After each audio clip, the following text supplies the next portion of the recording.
भगवान श्री कृष्ण का जन्म, और जो जन्म का उसके साथ साथ योग माया का भी जन्म, और उसके साथ साथ शेष अवतार बलराम जी का भी जन्म। कैसे हुआ ये सब कुछ, थोड़ा इसको जानते हैं। देवकी के 6 गर्भों की मृत्यु हो चुकी थी और 7वां गर्भ आने वाला था। तो उस समय भगवान को पता था कि मुझसे आने से पहले अब शेष अवतार बलराम जी ने आना है। तो बलराम जी जब देवकी के गर्भ में स्थापित हुए तो उस समय भगवान ने योग माया का आवाहन किया और योग माया से कहा कि संकर्षण द्वारा इस गर्भ को रोहिणी के गर्भ में स्थापित कर दीजिए। रोहिणी जो कि वासुदेव जी की दूसरी पत्नी थी और जो कि नंद बाबा के यहाँ रहती थी।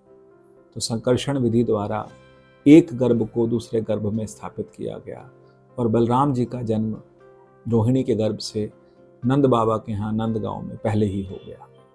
उसके बाद भगवान कृष्ण का जन्म माता देवकी के गर्भ से हुआ और वो 8वां गर्भ था। लेकिन उसी के साथ साथ योग माया ने, जो कि नंद बाबा और यशोदा के यहाँ पर जन्म ले लिया था और एक बालिका के रूप में जन्म ले लिया था। और ये कहने में आता है कि जो देवकी के एक्चुअल में ये कह सकते हैं कि वासुदेव जी का जो निष्काम हृदय था, उस निष्काम हृदय से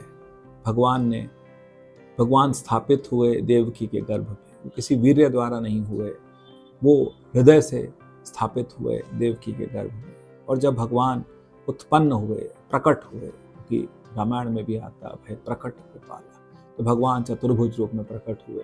उन्होंने आदेश दिया कि मुझे नंदगांव ले जाओ। भगवान नंदगांव चले गए, किसके साथ?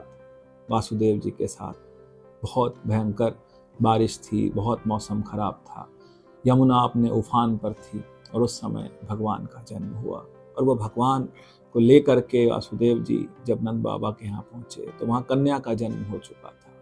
योग माया को योग निद्रा भी कहा जाता है। उस समय सभी योग निद्रा में थे, एक नंद बाबा और एक वासुदेव जी उस समय जागृत अवस्था में थे, बाकी सब सुप्त अवस्था में थे। और नंद बाबा से उन्होंने उन कन्या को लिया और कृष्ण को उनके पास में दे दिया। और जब उस कन्या को लेकर के जब वासुदेव जी वापस आए तो कंस जब रुष्ट होकर के उनके सामने आया कि 8वां पुत्र कहाँ है, तो उस समय उन्होंने कहा कि पुत्र नहीं हुआ, पुत्री हुई है।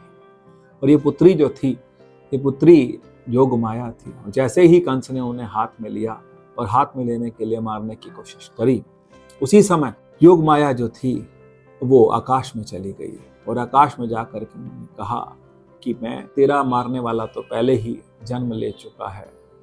कंस बहुत क्रोधित भी हुआ, डर भी गया।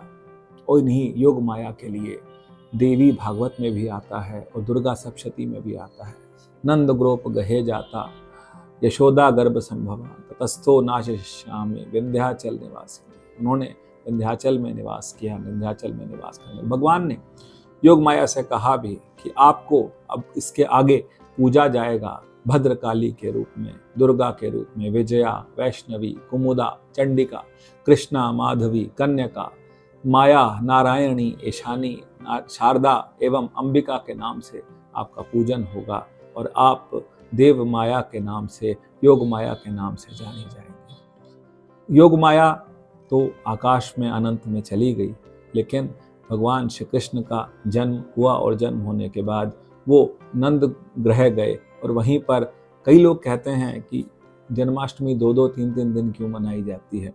तो भाई यूँ समझिए कि अगर ज्योतिष के हिसाब से देखते हैं तो जन्माष्टमी अष्टमी तिथि को मनाई जाती है और अष्टमी की तिथि की रात्रि में 12 बजे मनाई जाती है। लेकिन अगर आप वृंदावन देखें, गोकुल देखें, नंदगांव देखें, तो वहाँ पर भगवान कृष्ण का आगमन जो था वो अगले दिन हुआ।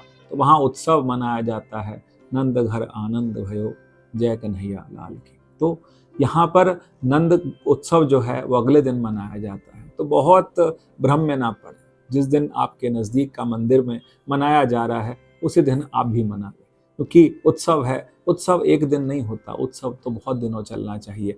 कि कोई शोक की बात नहीं है, ये तो हर्ष की बात है, ये तो बहुत खुशी की बात है कि अगर 2 दिन मना रहे हैं तो 2 दिन मनाइए। क्योंकि भगवान एक दिन यहाँ जन्म हुआ, दूसरे दिन गोकुल में गए, वहाँ पर मनाया गया, और छठी तक तो वृंदावन में ऐसी धूम मची रहती है, क्योंकि उनके प्राण उनके प्राणनाथ भगवान कृष्ण वहाँ पर आए। कुछ समय के लिए आया, 12 वर्ष के लिए आए, लेकिन उस समय को भगवान ने ऐसा जिया कि जिसको आज तक हम भी जी रहे हैं और हम भी उनके साथ उनकी लीलाओं का गुणास्वादन कर रहे हैं। तो भगवान, एक और बात मैं कहना चाहूँगा कि बलराम जी का नाम, तो बलराम जी का जो गर्भ स्थापित हुआ था वो संकर्षण के नाम से हुआ था, इसीलिए उन्हें संकर्षण भी कहा जाता है, बलराम भी कहा जाता है। तो बलराम जो थे वो भगवान कृष्ण के बड़े भाई के रूप में अवतरित हुए। जय श्री कृष्ण।